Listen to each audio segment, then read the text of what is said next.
Dengan rencana pertemuan tersebut, koalisi perubahan semakin hari semakin gonjang-ganjing dan ada kemungkinan KPP akan tumbang diseruduk oleh Banteng Merah. Bagaimana ya kira-kira nasibnya Anies Baswedan?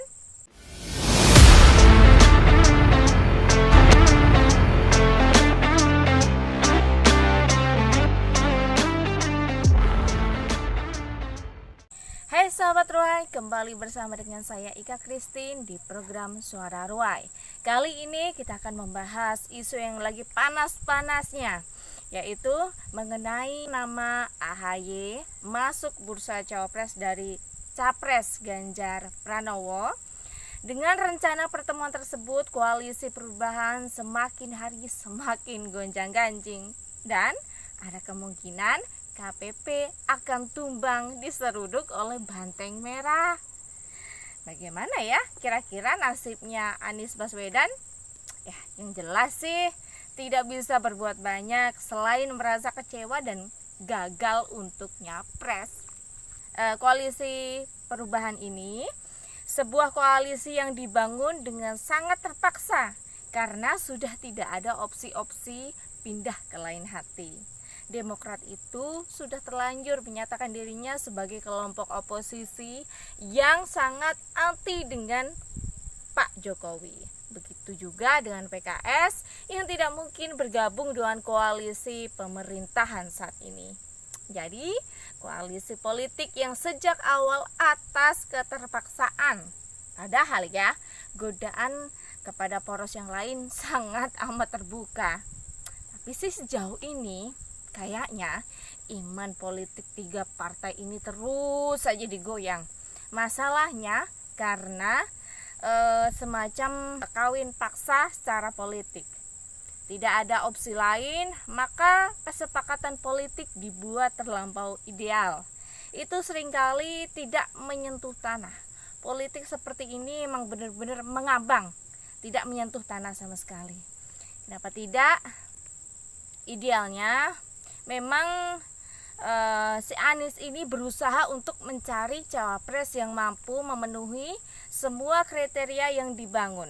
Padahal kalau kita hitung-hitung nih, rata-rata di sekian banyak nama yang dimunculkan oleh si Anies, oleh Nasdem sendiri adalah mereka yang kelihatannya tidak mau jadi pendampingnya si Anies. Misalnya nih, Khofifah, Mahfud MD dan juga Sandiaga Uno. Mereka ketiga-tiganya sudah ditawarkan oleh Partai Nasdem beserta Anies Baswedan untuk menjadi cawapresnya, tetapi ketiga-tiganya ini menolak, tidak mau berkoalisi dengan Bapak politik identitas. Ya, adapun alasan ketiganya sih hanya gestur mereka yang ya nggak mau lah, nggak sudi menjadi pendampingnya si Anies.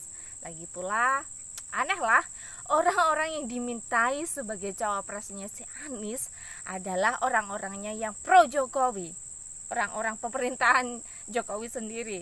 Nah, sementara kan si Anies ini merupakan antitesanya Pak Jokowi. Lagi pula orang-orang yang seperti ini, Khofifah, Pak Mahfud, serta Bang Sandi ini berpikir realistis saja. Setiap ganti presiden selalu merubah dan menjalankan program yang baru. Padahal nih belum tentu bermanfaat bagi rakyat, terutama rakyat kecil yang ada di pedalaman.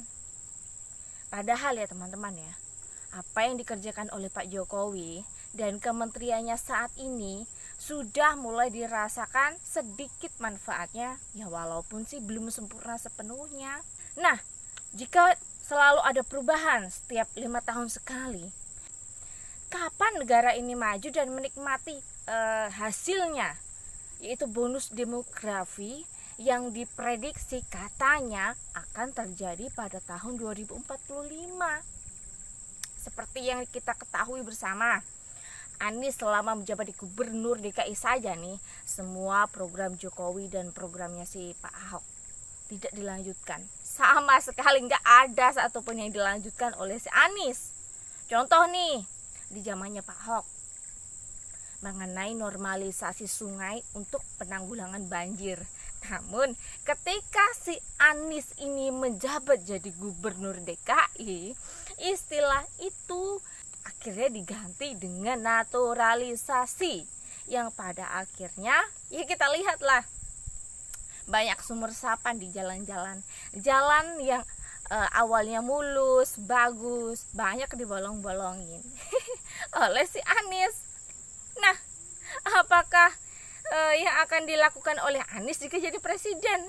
Ya mungkin Indonesia kembali ke Orde Baru dan selamanya terus-menerus akan menjadi negara berkembang. Mudah-mudahan jangan ya, sahabat semua. Kembali nih, kita ngomongin soal rencana pertemuan Mbak Puan Maharani dan Mas Ahy. Nah, ini merupakan peluang bagi Demokrat untuk menaikkan elektabilitas. Peluang emas bagi Demokrat kalau memang bisa menangkap pesan dari Mbak Puan. Walaupun ya perlu digarisbawahi juga, tidak harus menjadi cawapresnya Pak Ganjar. Minimal berkoalisi lah, menjadi satu koalisi di PDI Perjuangan. Mas Ahy harus bekerja dulu, berkarya dulu lah. Ikuti saja jalan yang benar. Jangan ikut-ikutan poros yang sok-sokan jadi antitesanya pemerintah saat ini. Padahal dia sendiri nih tidak bisa mencari titik lemahnya pemerintahan Pak Jokowi ini loh, yang pada akhirnya hanya hoax dan fitnahan yang bisa dilakukan. Nah, politik yang sedang dimainkan oleh PDI Perjuangan saat ini bukan politik penjagalan, tapi ini adalah bentuk penyelamatan untuk negara kita Indonesia atas kekhawatirannya akan berlindungnya kelompok intoleran dan radikal pada salah satu capres yang menggunakan jalur demokrasi untuk menghancurkan bangsa kita Indonesia. Nah, maka dari itu nih, melalui kinerjanya Mbak Puan Maharani nih, PDI menurunkan sedikit egonya sebagai partai pemenang dan berkuasa saat ini. Padahal kan kita tahu bahwa Demokrat dan PDI Perjuangan tidak pernah ada titik temu dalam diskusinya. Tapi kali ini nih, melalui kinerja Mbak Puan yang mencoba berdiskusi dengan Mas Ahy, bertujuan hanya untuk keberlangsungan bangsa ini ke depan. Wah, luar biasa. Saya apresiasi kinerja Mbak Puan yang memang benar-benar berusaha untuk membuka diri kepada Partai Demokrat yang memang ada sejarah panjang. Nah, yang tidak mungkin hanya satu kelompok orang yang bisa membawa negeri ini lebih baik. Kan bangsa ini kan besar ya, kan nggak mungkin cuma PDI Perjuangan saja atau orang-orang dari Pak Jokowi saja yang bisa membawa negeri ini semakin lebih baik lagi. Kita pasti memerlukan semua bantuan dari rakyat kecil sampai ke tingkat elit sekalipun. Bahkan elit sendiri pun tidak bisa berdiri sendiri. Masih membutuhkan banyak orang-orang yang bersifat negarawan, yang mau berjuang demi bangsa dan kemajuan negara kita Indonesia. Memang dulu itu Pak Sekjen PDI Perjuangan, Pak Hasto Kristianto tuh pernah mengatakan, katanya tidak mungkin bisa bekerja sama dengan dua partai. Nah, partai yang dimaksud ini ternyata Partai Demokrat dan PKS. Kalau Demokrat ada historis sejarah yang tidak membuat dua partai ini bersatu antara PDIP dengan Demokrat. Nah, dari PKS sendiri tuh memang berbeda ideologi antara PDIP dengan PKS. Nah, tapi semua itu tidak berlaku lagi untuk saat ini karena PDIP melihat ada peluang, ada kelompok radikal yang menggunakan demokrasi untuk menyamar, untuk dijadikan alat membangkitkan kembali kelompok-kelompok perusak bangsa. Ada kabar baiknya juga loh.